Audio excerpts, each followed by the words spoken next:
कौन से हक से लेने आ रहा है, जब बच्चों को तू छोड़कर चला गया था सऊदी अरब, दूसरी लड़की से शादी कर ली थी तूने, तीसरी शादी कर ली थी, ऐसे कैसे ले जाएगा बच्चों से? पहली बात तो कोर्ट में पूछी जाएगी। नजर आ रही है, क्या लगता है क्या कारण? कोई ढूंढ नहीं लिया, ये आतंकवादी संगठन है, ये आतंकवादी संगठन इस तरह से भारत में अस्थिरता फैलाना चाहते हैं। योगी जी की सरकार, मोदी जी की सरकार, ये फंडिंग हो रही है, ये फेरा जांच करेगा, इसमें जांच होगी और आईएनए जांच करेगी। ये फंडिंग होके ऐसा सारा वो क्यों करेगा? ये याद कीजिए, आपको जब ये सीमा आई थी 6-7 महीने हो चुके, तब तक कोई बोला कुछ? कभी सीमा का हाल लिया? जब सीमा पर आतंकवाद, आप क्या कह रहे हैं सर कि मोमिन अली आतंकवादी है? रहे थे तब कोई बोला? आप ये कह रहे हैं कि मोमिन अली आतंकवादी है? कोई नहीं बोला।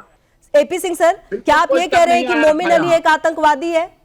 आतंकवादी संगठनों से मिलकर फंडिंग कराकर देश को अस्थिर कर रहे हैं। वो वकील नहीं है क्या? वो वकील नहीं है क्या? और उनकी जो डिग्रियां है क्या वो सही नहीं है? आप ऐसा कह रहे हैं सर? आप देखिएगा, गिरफ्तार होंगे।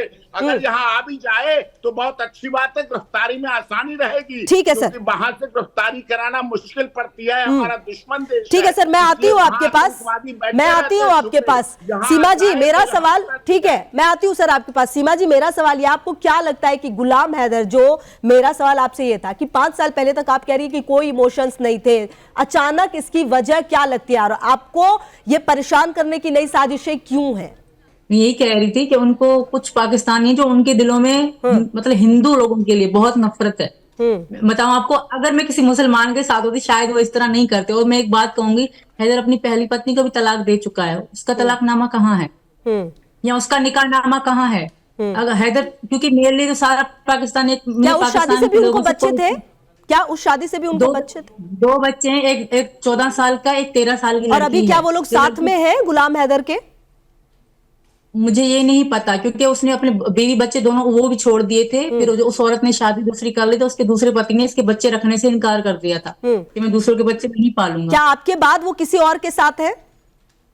जी, और हैदर में आप तीसरी के साथ होगा। अच्छा। तीसरी पे ही हमारी लड़ाई हुई थी, तीसरी पे ही हमारा डिवोर्स हुआ। हाँ, तो क्या जो तीसरी है उनसे भी निकाह कर चुके हैं? ये तो वही बता सकते हैं। अच्छा, आपको जानकारी नहीं। सचिन जी, तो मैंने मन में यही सोच लिया था कि वो बस गए हमेशा। जी जी सचिन जी, देखिए इस तरह की जो चीजें होती है, देखिए क्योंकि एपी सिंह सर तो लगातार आपका केस लड़ रहे हैं और लगातार हर चीज को मजबूती से पेश कर रहे हैं, लेकिन जिस तरह से अब गुलाम हैदर एक वकील के साथ आते हैं, तमाम आरोप प्रत्यारोप लग रहे, चाहे वो बच्चों के धर्मांतरण के हो या सीमा जी के बारे में हो या आप पर जिस तरह से सोशल मीडिया में तमाम चीजें चलती हैं, कैसा महसूस कर रहे हैं? क्योंकि कहीं ना कहीं आप दोनों ये कहते हैं कि आप दोनों प्यार में थे और उसके बाद ये डिसीजन लिया गया है। जी, पहली बात तो मैं ये कहता हूँ, उसकी कौन सा हक बनता है यहाँ पर आने का, और क्या कहते हैं बच्चों पर कौन सा हक बनता है जो कहते हैं कि मेरे बच्चे, मैं बच्चों को लेकर आऊंगा, ऐसे कैसे ले जाएगा बच्चों से? पहली बात तो कोर्ट में पूछी जाएगी। और पहली बात, कौन से हक से लेने आ रहा है, जब बच्चों को तू छोड़कर चला गया था सऊदी अरब, दूसरी लड़की से शादी कर ली थी तूने, तीसरी शादी कर ली थी, सऊदी अरब चला गया था। और ये बेचारे बच्चे और सीमा भाई, 4-4 बच्चे थे। पाकिस्तान में इतनी कमाई का वो तो है नहीं, और क्या कहते हैं रोजगार भी नहीं है इतना, और खर्चा महंगाई भी इतनी तेज है, बहुत तेज है वहां जगह। बच्चा, एक लेडीज को 4-4 बच्चे पालने बहुत मुश्किल हो जाते हैं। लेडीज की बात अलग हो जाती है, आदमी की बात। उसने ये नहीं सोचा कि बच्चे कैसे जिएंगे कैसे नहीं। उसके अब्बू थे, उस अब्बू ने इनका खर्चा चलाया।